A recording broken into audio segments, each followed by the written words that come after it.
Well, my goals yesterday were just very simple, just to finish the marathon. And I was just past the 25-mile mark when all of a sudden all sorts of people started running back down the road toward us, which is very unusual, very rare, and we out on the road had no idea what had ever happened. And there's police just totally barricaded the whole route, saying you have to stop, you have to turn around, you can't go any further. We still don't know a lot, and then you start hearing stories of people just talking out on the street that there were a couple of bombs that went off near the finish line. There were, explosions near the finish line. There's, as bad as it was, there almost has to be fatalities. There's all sorts of injuries. And in my particular case, my wife and 3 kids and a family friend had gone to the finish line to meet me, and you're out in the middle of the street and you have no idea what's going on and what's happening. You don't know where your family is. You don't know if they're safe. You don't know what's going on.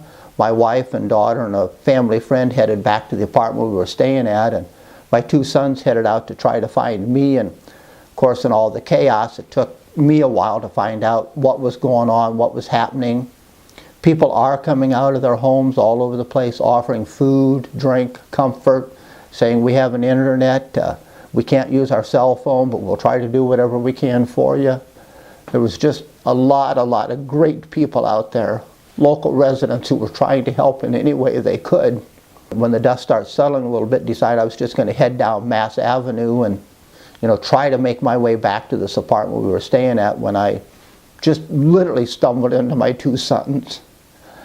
And I got to tell you, I don't know when I've ever been any happier to see anybody than I was to see my 2 boys. And people say that you can't go through something like this without it changing you and without it getting to be emotional, but you don't ever expect it to happen where you're at. We have a son in Washington, D.C. and a daughter in New York City, and somehow or another we expect it to happen in places like that. We don't expect it to happen in Boston. We don't expect it to happen in an event that we're part of. When the dust settles, we're going to find out there were probably 2 to 10 people that were behind this whole incident in Boston.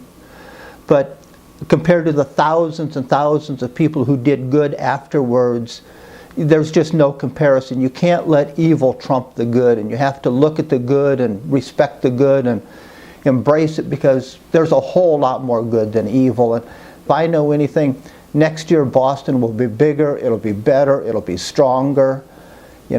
They just won't get the running community down.